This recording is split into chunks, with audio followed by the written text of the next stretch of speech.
যোৰহাটত অসম জাতীয়তাবাদী যুৱ ছাত্ৰ পৰিষদৰ গণশিল্পী মঘাই ওজা দিৱস উদযাপন।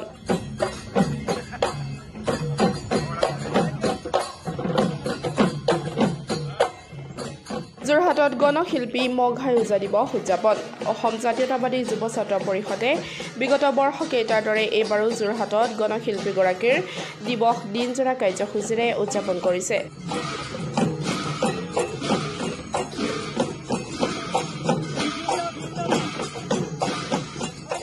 আজি দিনটোত বহুকেইটা বৰ্ণাঢ্য কাৰ্যসূচীৰে গণশিল্পীজনক সোঁৱৰণ কৰি মঘাই ওজাৰ প্ৰতিমূৰ্তিত মালা অৰ্পণ কৰি যোৰহাট নগৰৰ মাজেৰে এক সাংস্কৃতিক শোভাযাত্ৰা বাহিৰ কৰে সংগঠনটোৱে।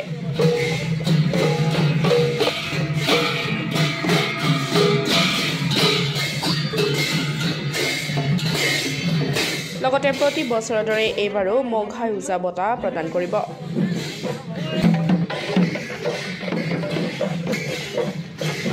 এই অনুষ্ঠানত উপস্থিত থাকে অসম জাতীয়তাবাদী যুৱ ছাত্ৰ পৰিষদৰ কেন্দ্ৰীয় সমিতিৰ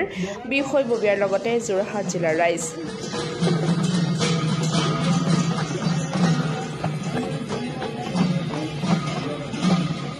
আজি গণশিল্পী মঘাই ওজাৰ ৪৬তম মৃত্যু দিৱস আৰু এই মৃত্যু দিৱসত অসম জাতীয়তাবাদী যুৱ ছাত্ৰ পৰিষদে সেই শিল্পীগৰাকীক শ্ৰদ্ধা জনাই আহিছে। আজি চতুৰ্দশ বাৰ্ষিক কেন্দ্ৰীয় মঘাই ওজা দিৱস কেন্দ্ৰীয় সমিতিৰ সহযোগত যোৰহাট জিলা সমিতিৰ উদ্যোগত অসম জাতীয়তাবাদী যুৱ ছাত্ৰ পৰিষদে এই কাৰ্যসূচী ৰূপায়ণ কৰি আহিছে আৰু এই কাৰ্যসূচী বিভিন্ন কাৰ্যসূচীৰে আমি ইতিমধ্যে পতাকা উত্তোলন, শ্বহীদ তৰ্পণ, সতীৰ্থ স্মৰণকে ধৰি যি সমাধি ক্ষেত্ৰত আমি বন্তি প্ৰজ্বলন, পুষ্পাঞ্জলি অৰ্পণ কাৰ্যসূচী আৰম্ভ কৰিলোঁ। তাৰ সমান্তৰালকৈ এতিয়া আমি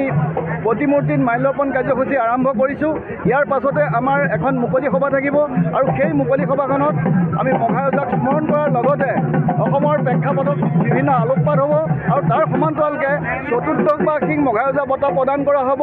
অসমৰ বিশিষ্ট ঢুলীয়া শিল্পী তথা সদৌ অসম ঢুলীয়া শিল্পী সন্মিলনৰ সভাপতি বোকাখাটৰ ধনেশ্বৰ শইকীয়া ডাঙৰীয়াক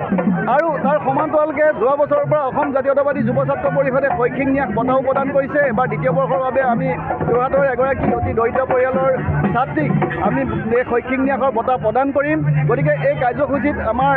সফলতা কামনা কৰিছোঁ। সমান্তৰালভাৱে আজি চৰকাৰীভাৱে তথা ৰজাঘৰে মঘাই ওজাৰ যিখিনি স্বীকৃতি ত্যাগ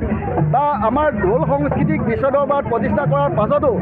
যি তেওঁলোকে পদক্ষেপ লৈছে মঘাই ওজক স্মৰণ কৰিব পৰা নাই, এইটো এটা দুৰ্ভাগ্যজনক বিষয় বুলি আমি অসম জাতীয়তাবাদী যুৱ ছাত্ৰ পৰিষদে অভিহিত কৰিছোঁ। সেইকাৰণে যিহেতু বৰ্তমান সময়ত আপোনালোকে দেখিছে বৰ্তমান প্ৰেক্ষাপটত কা গৃহীত কৰি অসমৰ জনসাংখ্যিক গাঁথনিক যেনেধৰণে আজি কেন্দ্ৰীয় চৰকাৰে হওক বা ৰাজ্য চৰকাৰে জনবিন্যাস যেনেকুৱা ধৰণৰ কৰিব বিচাৰিছে, গতিকে এনেকুৱা ধৰণৰ চৰকাৰে এই প্ৰকৃত জাতীয়তাবাদী মহান শিল্পীসকলক স্মৰণ নকৰাটো অতি দুৰ্ভাগ্যজনক বিষয় বুলি আমি অসম জাতীয়তাবাদী যুৱ ছাত্ৰ পৰিষদে অভিহিত কৰিছোঁ। সেইকাৰণে আমি ৰাজ্য চৰকাৰৰ মাননীয় মুখ্যমন্ত্ৰীক সকীয়াই দিব বিচাৰিছোঁ যে আপোনালোকে অতি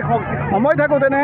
যিধৰণে আপোনালোকে দীনদয়ালৰ নামত বা অন্যান্য তেনেকুৱা কেন্দ্ৰীয় নেতাৰ ওপৰত আপোনালোকে বঁটা প্ৰৱৰ্তন কৰিছে, বিভিন্ন প্ৰতিষ্ঠান নিৰ্মাণ কৰিছে, গতিকে আমাৰ প্ৰকৃত শিল্পীসকলকো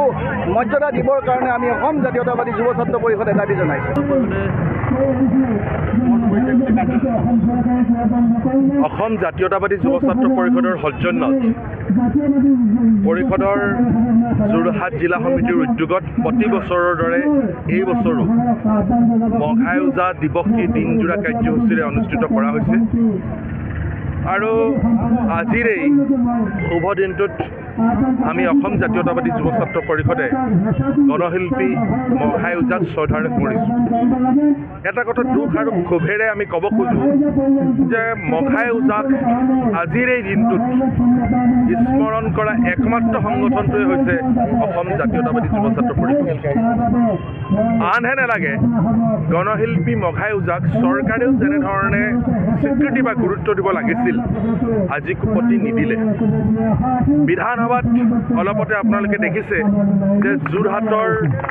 বিধায়ক হিতেন গোস্বামী ডাঙৰীয়াই এটা প্ৰশ্ন উত্থাপন কৰিছিল যে মঘাই ওজা দিৱসটি চৰকাৰীভাৱে পতা হ'ব নেকি,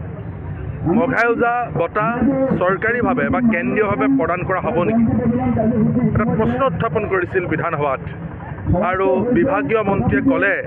যে এই ক্ষেত্ৰত তেখেতলোকৰ ওচৰত কোনো তথ্য নাই। অতি দুৰ্ভাগ্যজনক কথা যে মঘাই ওজা বঁটা কেন্দ্ৰীয়ভাৱে 2টা বৰ্ষৰ কাৰণে চৰকাৰে প্ৰদান কৰিছিল তাৰ পাছত কিন্তু আজিকোপতি সেই কাৰ্যসূচী অনুষ্ঠিত নকৰিলে গতিকে মঘাই ওজা কেৱল মাত্ৰ এগৰাকী ঢুলীয়া শিল্পীয়ে নহয় তেওঁ প্ৰকৃতপক্ষে এগৰাকী গণশিল্পী আছিল তেওঁ যদিও এটা দৰিদ্ৰ পৰিয়ালত বসবাস কৰিছিল তাৰ পিছতো কিন্তু তেওঁ জাতিটোৰ কাৰণে অসমৰ ভাষা সংস্কৃতিৰ কাৰণে অশেষ ত্যাগ স্বীকাৰ কৰি থৈ গৈছে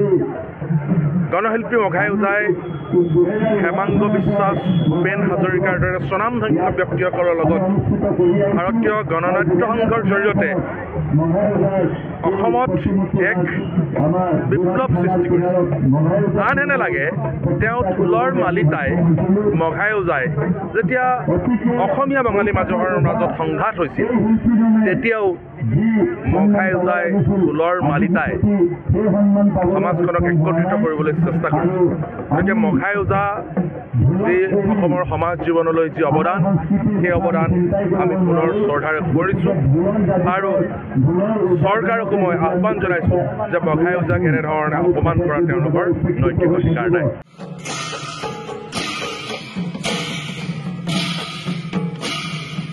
news desk report democratic Assam